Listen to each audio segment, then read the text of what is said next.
সাবধানে থাকি নারী পর্দার আড়ালে,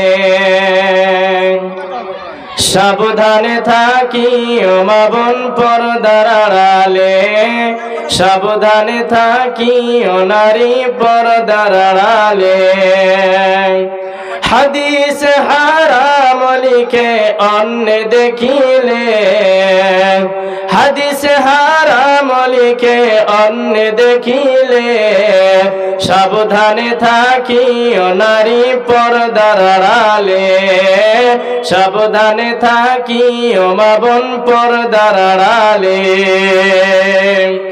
শোনো নারী কোরআনের বাণী, যেও না গো পর্দা ছাড়ি। শোনো নারী কোরআনের বাণী, যেও না গো পর্দা খুলি।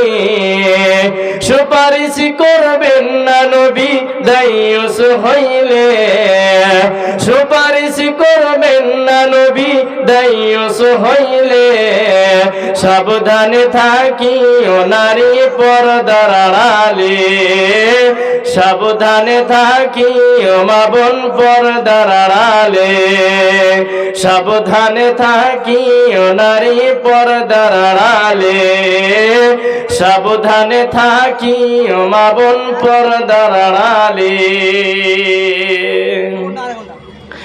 উপস্থিত মাননীয় আজকের সভার সভাপতি এবং আমার সামনে এবং ডানে বামে বসে থাকা অত্র এলাকা থেকে আগত এবং পর্দার আড়ালে বসে থাকা পর্দানাসীন মা ও বোনেরা, আমি আজকে পবিত্র কালাম পাক থেকে দুইটি আয়াতের টুকরো এবং সহিহ মুসলিম থেকে একটি হাদিস পাঠ করেছি।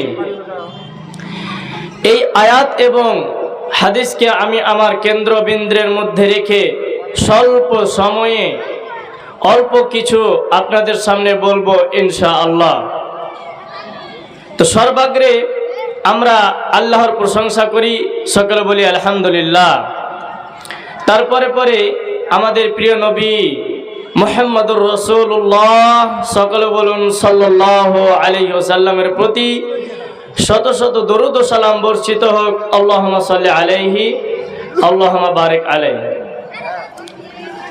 তো আমি কথা না বাড়িয়ে আমি আমার বক্তব্যের দিকে আসি। আজকে আমার বক্তব্যের বিষয় হচ্ছে যে আল্লাহর ভয়। আমরা সকলেই বলে থাকি